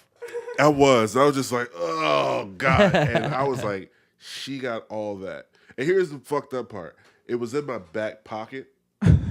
So that's perfect It was angle. like right next to the bowl, dude. So your pants is Let's get the perfect amplification. Dude, that was in depth. Who was this girl? Was this a girl you were trying to mac on? Or is this No, a man, random chick it in was your actually, it was like an old coworker. I would have loved her not shit. to hear that. Yeah.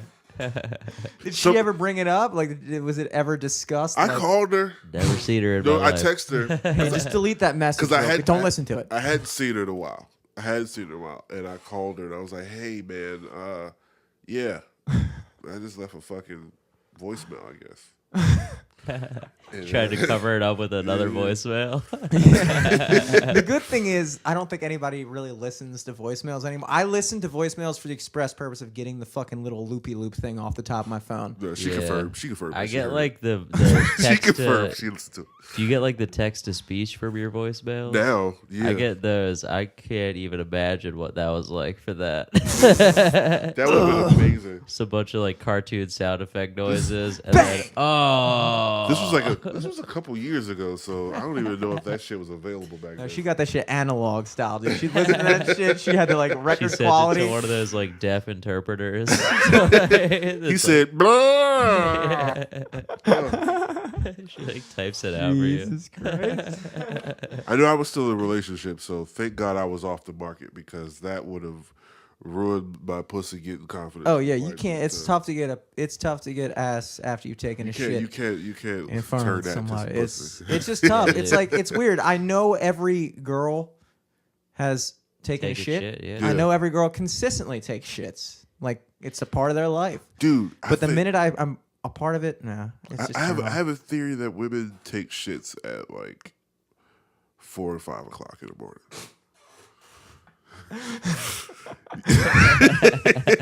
They hide it, dude. Like, Like- a fucking tooth fairy. Because think about it. How often, especially when you're with a girl, how often do you see 4 or 5 o'clock in the morning? That's true. That's true. You it's don't not see it. common time. Because even if you're up all night fucking, you usually stop about 3. Yeah, 4 is when 4 to 5 is like the dead zone because people wake up at 6. Yeah. Yeah, some people wake up at 6. Some people I don't. wake up and say, I don't. I fucking but don't. a lot of people do. But people do that. Like 6 is when the day starts. Yeah.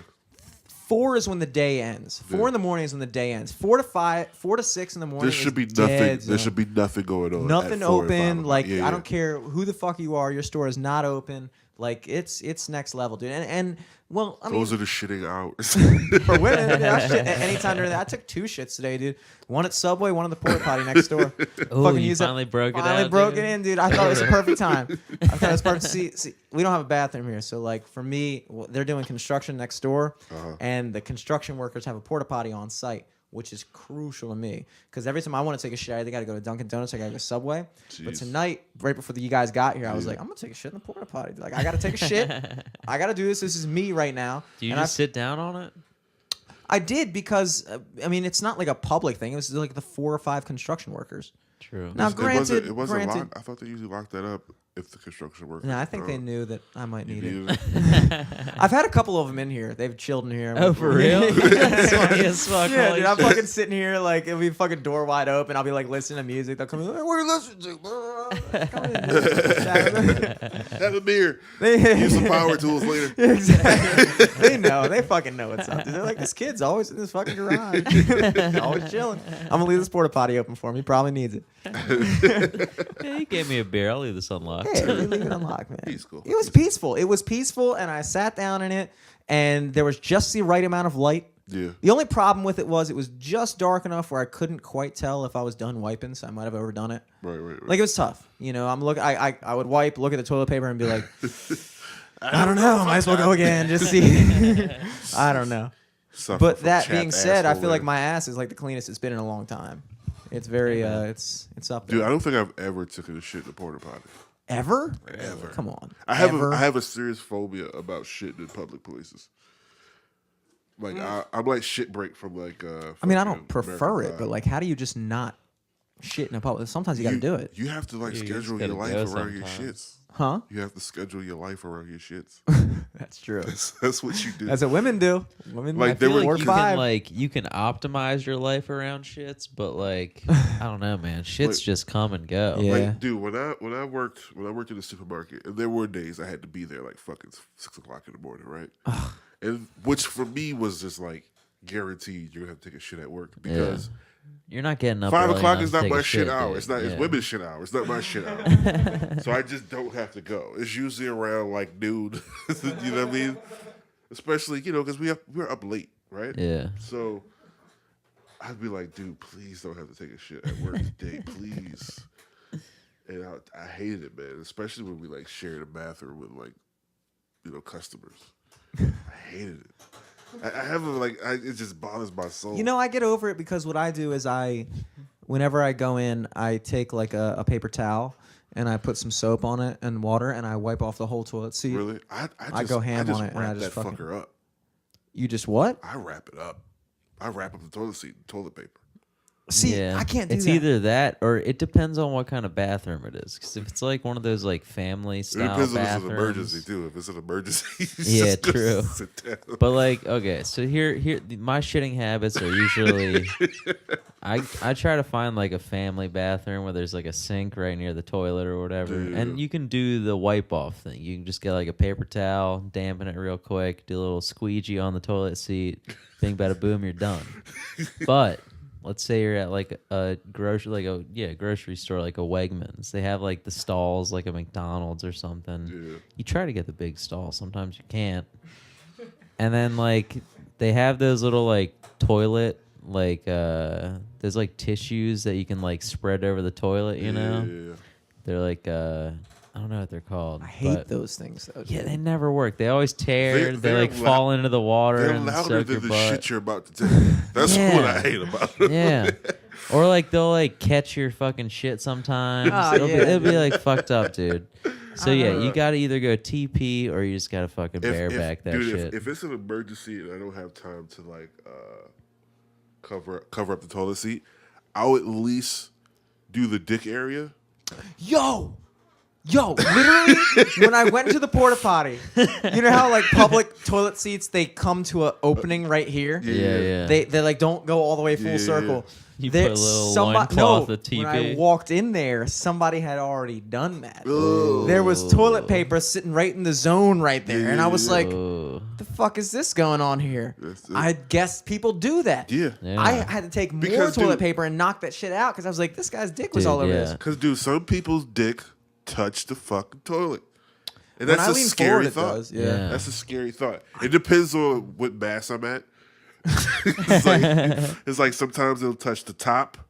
Like that, Yeah. just that. You know when you go to But somebody's dude, bathroom. have you ever accidentally touched a public toilet with your dick? I definitely Yes. Oh, have. yeah, absolutely. It's part of the game. terrifying. It took that happening to have this process now. I haven't even to thought cover it about up. that, dude. I've just been like, ever since this happened to me once, I'm just like, I gotta sit all the way back on the bowl. I can't get anywhere near the front It's of like this this shit. is how herpes is spreading. I'm not doing I got that. some weird like rash on the top of my dick. That would be the worst way. Like that's what I was. I kept on thinking. I was like, if I somehow, what's the word? Contract an STD from shitting in a porta potty.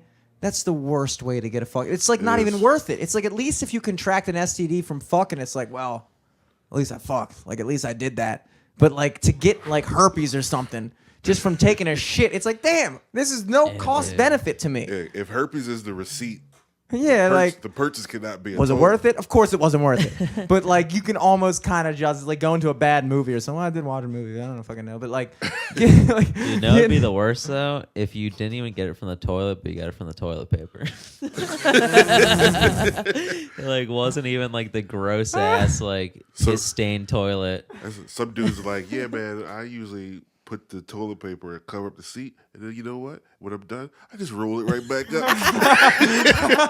he never takes it off. Just back I up. just roll it right back up. Trying to save the trees, baby. Save the trees. Like I got an STD from your dick dust because you like to roll the toilet paper. God damn, I'll be pissed, man. If I wind up catching something, I will be furious, dude. I'll be so mad. I'm gonna hit up all those fucking construction people. Hey, what the fuck, dude? What are you guys doing, man? Gave you a beer in my studio and I got fucking chlamydia? Damn. I'm laughing loudly right into this microphone. I hope that doesn't sound like It's all good. It's So I got okay. the perfect gain setting on it, dude. Yeah. Can't distort it. cool. He'll, yeah, and he's He'll touch it up in post. Get rid of all these popping peas. Listen, when you hear that shit in post, it's gonna sound like. That's what it's gonna sound like. It's gonna be beautiful. It's gonna be gorgeous. It's gonna be auto-tuned and shit. Gorgeous, dude. Dude, you got what do you got coming up? I'm hosting a comedy battle roast thing at Magoobies Sunday. Okay, nice. Yeah, a couple cool cats going to be over there. Should be fun. And Magoobies on what day? This Sunday. Dope. Yeah, 23rd I think it is. Sunday, 23rd. Nice. Today's the 23rd, and today's Okay, then it's Friday technically. 25th. Yeah, 25th is going to be there. Dope. It's going to be fun. It's going to be fun. I can't wait. Because, as a host, I'm just going to try to shit on everybody. Yeah. And I'm not going to prepare either. I feel like I will. That'll be for the best, I think. Yeah. Whenever I try to go after somebody, my prepared shit's not funny. Yeah. Yeah. Or It's usually just hurtful. I think I bet an hour before the show, you'll just start thinking of shit in your head. Yeah. And you'll just be like, all right, I got to remember that. And then even if you don't, you'll be like, all right, I'll think of something. Yeah. And then if you have nothing, don't fucking say shit. Yeah, dude, you're the host. You don't don't all have you to say do is exactly, bring people exactly. All right, here's the next guy. All right, your next I didn't battlers. prepare. Here's the next guy. Clap it up. But you also have a podcast too, right? Yeah. Me and my girlfriend. It's called A Poet and a Comedian. Is that the alarm that the world's about to end? There's that a happens every volunteer fire Thursday. station right behind us. Oh, okay. Yeah. Somebody's that always was catching fire during the podcast, dude. I don't know how it I happens. thought that was the tsunami alarm. It sounds like it. We're pretty Sound- high. We're a high elevation right now. I think we Yeah, I think we're straight. I think we're Okay. good. just can't go back to the city tonight. We can spend the night next to the heater. There you go. I will curl up next to that motherfucker. It's like my childhood right there. I'll curl up. Except without the heat. Just the fucking thing.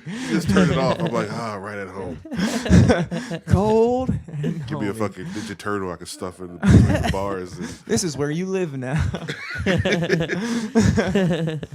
You're in jail, Donatello. Oh, man. I forgot, man. We did a podcast 4 days ago, me and Eric. So we still don't have any fucking plugs, dude. Yeah. Did you acquire I don't any? think So, come out to Michael Furr's special that he's shooting on March 15th. Thursday, March 15th. I'll be running sound. So Yeah. I'm I'm gonna so be glad I didn't running miss that. Cam. I was thinking about that the other day and I thought I missed it. I'm so glad I didn't No. miss that. Yeah, it's You gonna be got at a the month, Wind Up pretty much. Space. Yeah. I'm not sure about the actual time yet, but look up Michael Furr's Michael who? Gay AF special on Facebook, and you can find the details. But yeah, March 15th at the Wind Up Space. in the Stay evening, tuned. 7, 8, 9, something. Yeah, We'll around whenever you think a comedy show would Yeah, be. we'll get That's to the when we'll details. start. Just come. It'll be entertaining. Just come out, It'll be yeah. cool. Fun time. Other than that, check out Laughable. It's a dope app. It's basically like a big index of podcasts where you can kind of search By comedian. by Yeah. comedian or whoever else is on the podcast and see what other shows they've been on. It's a kind cool of app. like the new wave of podcasting apps. And shout out Ned. Mm-hmm. You can find us on there. Give us a follow. Yeah, we're LFTS podcast on everything. Yeah. Facebook, Twitter, Fucking, Instagram, Google you know, Play, Stitcher. Subscribe, leave a iTunes. rating on iTunes. Check us out next week. Peace. Yeah, by the way, I just wanted to drop next week. We have comedian Brett Ernst coming on. So definitely want to tune in for episode 96. Ivan Martin's going to be there as well. Yeah, Fourth dude. mic, man. Episode 96, a.k.a. the reverse of episode 69. Yeah, where we're supposed to get Danny Daniels, who I have jerked off to several times since episode Dude, 69. she ghosted us for this. She did ghost us That's- on episode 69. That's, One day, That's the show I would have come to. yeah. One day we'll get Danny Daniels on the show, but it'll really just be me trying to bang her. But I mean, whatever, right? All right, till next week. Peace. I read your mind.